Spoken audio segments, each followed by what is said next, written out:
Good morning, students. This video is going to deal about the secured MIME certificate processing and the enhanced services, security services which have been provided for the email security.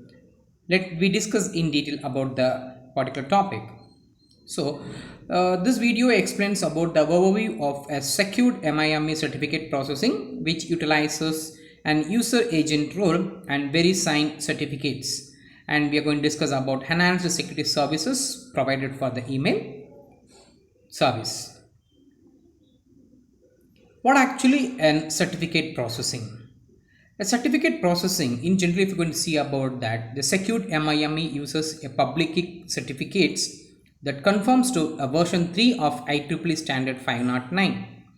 The key management scheme which is going to be used by this secured MIME is in some ways a hybrid between a strict IEEE 509 certification hierarchy and PGP Web of Trust. As with the PGP model, the secured MIME managers and users must configure each client with a list of trusted keys and with a certification revocation list. This is responsible for maintaining the certificates needed to verify the incoming signatures and to the encrypt outgoing messages. On the other hand, the certificates are signed by a certification authorities, a trusted authorities. So, what actually a certificate authority is? A certificate authority is a server is an well-known certificate person. Is have a several well-known certificate authorities are going to be available in the market, which functions is going to verify the signature. One of the most widely used is going to be called as a VeriSign. So here the VeriSign issues a several types of digital IDs, which increases the level of check and hence trust the particular system. So if you're going to see about that, the certificate authority, they are going to do the process of verifying the name, email, or the enrolling the address and checking the ID documents of the particular user.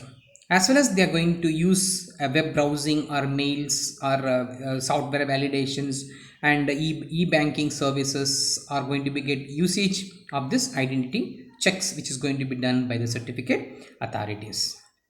Let's see in detail about the certificate processing.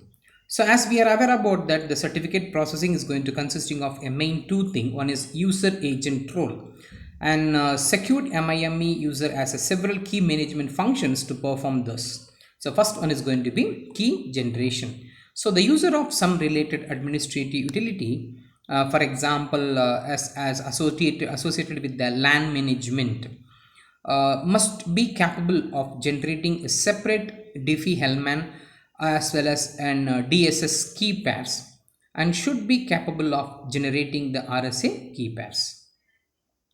Each key pair must be generated from a good source of a non-deterministic random input and be protected in a secured fashion.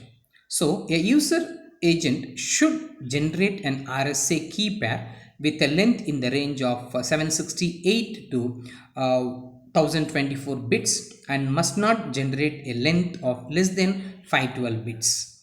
Second one, registration.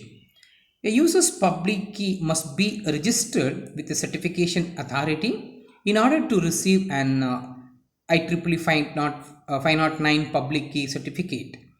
And the third is going to be a certificate storage and retrieval. What actually the certificate storage and retrieval? So a user requires an access to a local list of certificate in order to verify incoming signatures and to encrypt the outgoing messages. Such a list could be maintained by the user or by some local administrative entity on behalf of a number of users. That is going to be called as certificate storage and retrieval. So these are the mainly three things which is going to get present over there in the user agent role as key generation, registration, and certificate storage and retrieval. Next one is going to be VeriSign certificate. What actually the VeriSign certificate is? There are several companies that provide certification authority services, that is CES services. For example, Nortel has designed an enterprises certificate authority solutions and can provide a secured MIME support with an organization. So there are number of internet-based certificate authorities, which includes the VeriSign as well as US Postal Service is also going to be one among the particular CA. So of this, the most widely used is a VeriSign CA services, VeriSign Certificate Authority Service. So what actually the VeriSign provides? The VeriSign Certificate Authority provides an certificate authority services that intend to be compatible with secured MIME, and a variety of other applications are VeriSign issues an IEEE 509 certificates with the product name VeriSign Digital ID. As early of 1998, over 35,000 commercial websites were using by the VeriSign digital IDs, and over a million customers digital IDs have been issued to the users to Netscape and Microsoft browsers. So as this information which is going to be contained in the digital ID depends on the type of digital ID and its use. At a minimum, each digital ID must contain a one is public key, one is name or alias, and expiration date of the digital ID, serial number of the digital ID, name of the certification authority that issued by digital ID, and digital signature of the certification authority that issued the digital ID.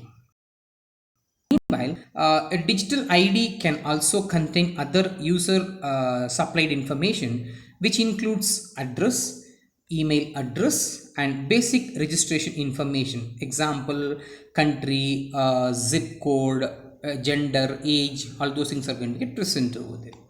So this VeriSign provides a three level of or three classes of security for the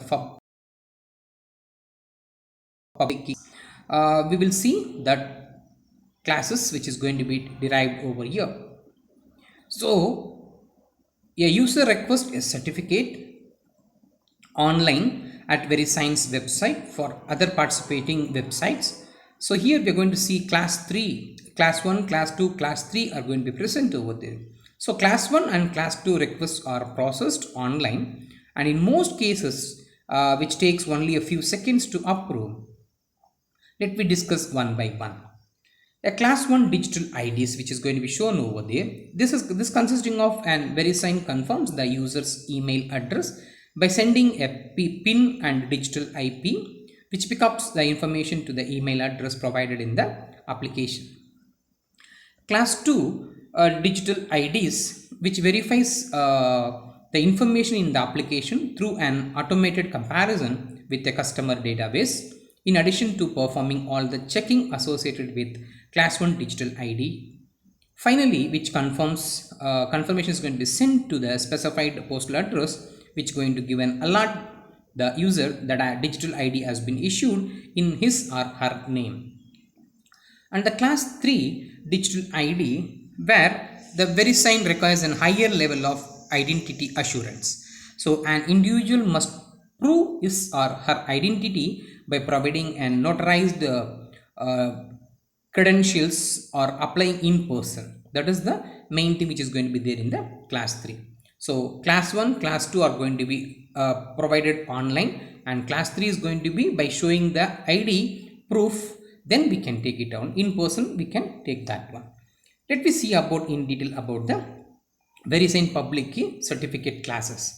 So a summary of confirmation of this identity which is going to be taken automatically, as well as class 1 and class 2. As in class 3 it's going to be need for an individual IDs is going to be needed, which has to be get verified, then it will be confirms. Then if you're going to see about IAA private key protection, so here we are going to see about this. A particular certificate authority is going to be trustworthy and hardware. So here certificate authority trustworthy software or hardware which is going to be get used over there. Whereas in class 2, PCA and CA is going to be an hardware based trustworthy, as well as in class 3 also hardware based. And certificate applicant and subscriber private key protection in class 1, which is going to be an encrypted software providing with a PIN. In all the three cases it's going to be the same, whereas In class 3, it may not be required, a token is not going to be required over there to do the process. Then coming to the fourth parameter, application implemented or an uh, contemplated by the users, which is going to be used by a web browsing and a certain email usage. Whereas in class 2, it's going to be an individual and intra and inter-company emails, online subscriptions, password replacements, and software validation is going to be possible. Whereas in class 3, it is going to be useful for the e-banking or corporate database access, a personal banking, membership based onlines, etc. are going to be get present over here. These are the three classes of public key certificate which is going to be used by the VeriSign domain. So here IA is going to be an issuing authority, CA deals with an certification authority, and PCA is nothing but VeriSign public primary certificate authority. And the personal identification number is going to be given based on the particular certificate applicant and the subscriber private key protections. So with the help of these three classes, the public key certificates are going to be verified by the VeriSign organization. Let me discuss about the next topic, enhanced security services, secured MIME, enhanced security services, which is going to propose a three enhanced certificate services which are going to be signed receptant, security label, and secure mailing list. Let me see one by one. As this, the three enhanced services has been proposed in an internet draft, so which has an additional services which is going to provide along with the particular enhancements. Let me see one by one. First one, signed receptant.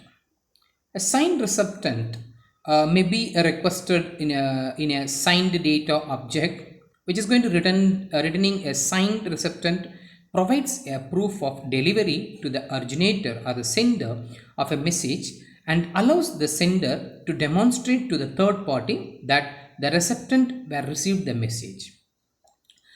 Example, the receptant signs the entire original message plus the sender signature and appended the new signature to form a new secured MIME message that is going to be present in the signed receptant.